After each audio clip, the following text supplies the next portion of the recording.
Sahabat RHK yang dikasihi Yesus Kristus, sebelum kita membaca Alkitab dan mendengarkan renungan harian keluarga, mari kita berdoa.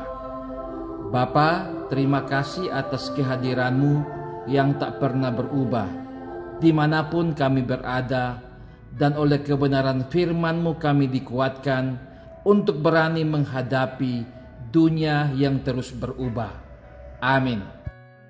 Pembacaan Alkitab hari ini, Kamis 20 Januari 2022, terambil dalam Kisah Para Rasul pasal 4 ayat 29. Kisah Para Rasul pasal 4 ayat 29. Dan sekarang ya Tuhan, lihatlah bagaimana mereka mengancam kami, dan berikanlah kepada hamba-hamba-Mu keberanian untuk memberitakan firman-Mu.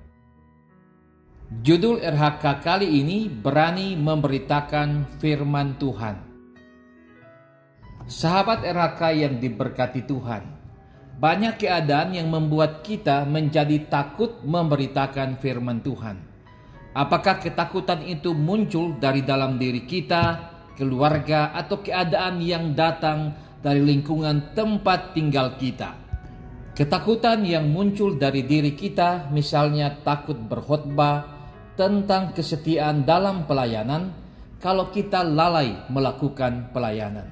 Dan ketakutan yang disebabkan oleh keluarga, misalnya ketika sebagai seorang pelayan khusus mengajak anggota jemaat rajin beribadah, sementara anggota keluarga kita tidak mendukung dalam pelayanan, bahkan tidak pernah hadir dalam persekutuan-persekutuan jemaat.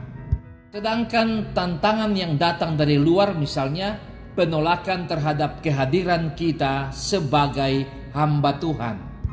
Apapun alasan yang menyebabkan kita takut memberitakan firman Tuhan, tidak dapat diterima. Pengalaman Petrus dan Yohanes dalam memberitakan firman Tuhan adalah contoh bagaimana resiko yang harus dialami dalam memberitakan Injil.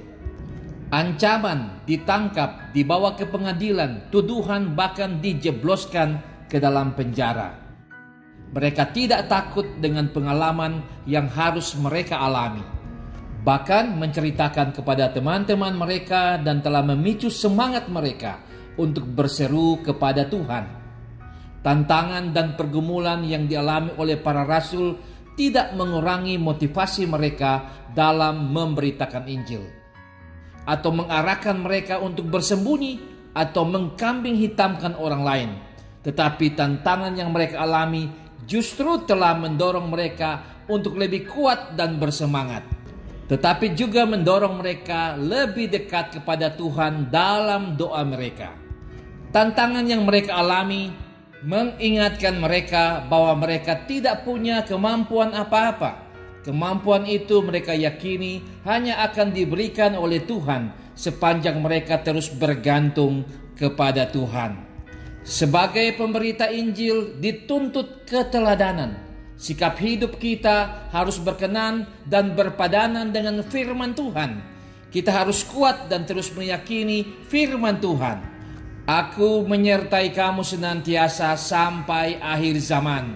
Injil Matius pasal 28 ayat 20.